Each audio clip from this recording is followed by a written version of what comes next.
오늘 하세나 본문은 신명기 28장 58절에서 68절까지의 말씀입니다. 당신들이 이 책에 기록된 율법의 모든 말씀을 성심껏 지키지 않고 주 당신들의 하나님의 영광스럽고 두려운 이름을 경외하지 않으면 주님께서 당신들과 당신들의 자손에게 큰 재앙을 내리실 것입니다. 그 재난이 크고 그치지 않을 것이며 그 질병이 심하고 오래 계속될 것입니다. 주님께서는 당신들이 그렇게 무서워하던 이집트의 모든 질병을 가져다가 당신들에게 달라붙게 하실 것입니다. 또한 주님께서는 이 율법책에 기록도 되지 않은 온갖 질병과 재앙을 당신들이 망할 때까지 당신들에게 내리실 것입니다. 당신들이 하늘의 별같이 많아져도 주 당신들의 하나님의 말씀을 듣지 않으면 마지막에는 몇 사람밖에 남지 않을 것입니다.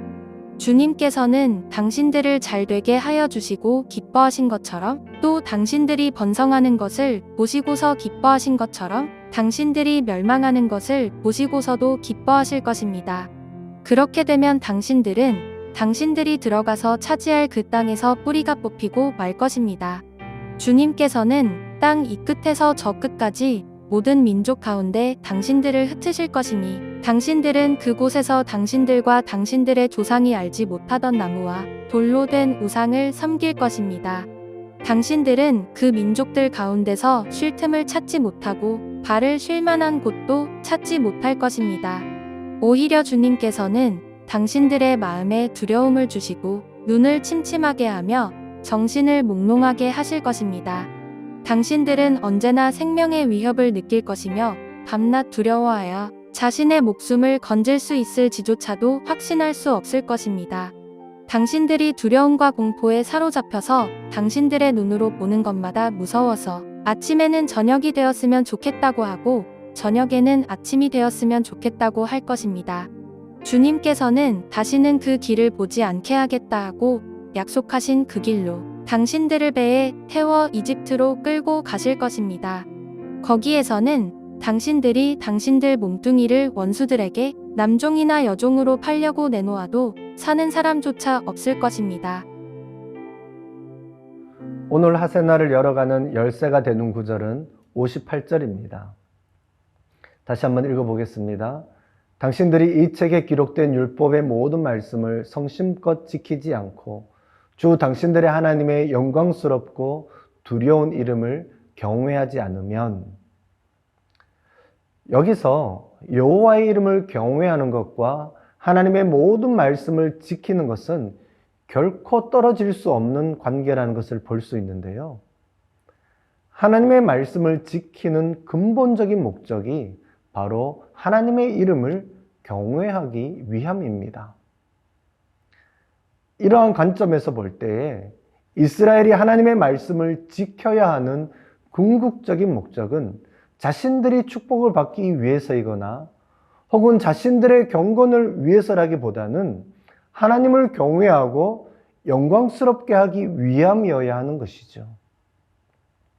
그런데 만일 이스라엘이 하나님의 말씀을 지키지도 않고 경외하지 않는다면 필연적으로 59절에서 68절에 나와 있는 심판과 저주를 경험하게 될 것입니다. 큰 재앙이 내리고 재난이 크고 그치지 않을 것입니다. 질병이 심하고 오래 지속됩니다. 65절에는 주님께서 당신들의 마음에 두려움을 주시고 눈을 침침하게 하며 심지어 정신을 몽롱하게 하실 것이라고 말합니다. 60절에는 당신들이 그렇게 무서워하던 이집트의 모든 질병을 가져다가 당신들에게 달라붙게 하실 것이라고 말합니다. 얼마나 끔찍한 일입니까? 여기에 그치지 않고 결국 68절에서 보는 바와 같이 당신들을 배에 태워 이집트로 끌고 가실 것이라고 말합니다. 이렇게까지 말씀하시는 것은 하나님을 경외하지 않고 불순종하는 행위가 단지 이스라엘이 괴롭게 되는 정도가 아니라 나라의 생존 그 자체가 위협받을 수 있음을 경고하는 것입니다. 하나님의 심판이 얼마나 혹독했든지 67절에 보면 보는 것마다 무서워서 아침에는 저녁이 되었으면 좋겠다라고 하고 저녁에는 아침이 되면 좋겠다라고 말할 것이라고 말합니다. 이렇듯 순종하면 복을 내리고 불순종할 경우 저주와 심판을 받게 된다라는 이미지는 예수님의 가르침에서도 찾아볼 수 있는데요. 마태복음 25장 31절에서 46절에 보면 예수님께서 다시 이 땅에 오실 때에 목자가 양과 염소를 구분하는 장면이 나옵니다. 양과 같이 오른편에 속한 자에게는 예비된 나라를 상속받게 하고 염소와 같이 왼편에 속한 자들에게는 저주를 선언하며 예비된 영원한 불에 들어가라 라고 말합니다. 이러한 상반된 결과를 맞이하는 근거로 제시되는 것은 다름 아니라 지극히 작은 자에게 한 것이 곧 나에게 한 것이라고 말씀하시죠. 가난하고 소외된 이들에게 사랑을 실천하는 자는 복과 예비된 나라를 받고 실천하지 않는 자는 영원한 불에 들어간다는 것이죠. 이렇듯 보상과 징벌의 메시지를 동기부여를 위해 사용하는 것은 오늘 본문처럼 구약에만 국한되지 않고 예수님의 가르침에서도 찾아볼 수 있는 것입니다. 그렇다면 예수 그리스도를 따르는 우리 역시 하나님이 제시하시는 경고를 가벼이 여기지 않았으면 좋겠습니다. 심판은 예언되었습니다.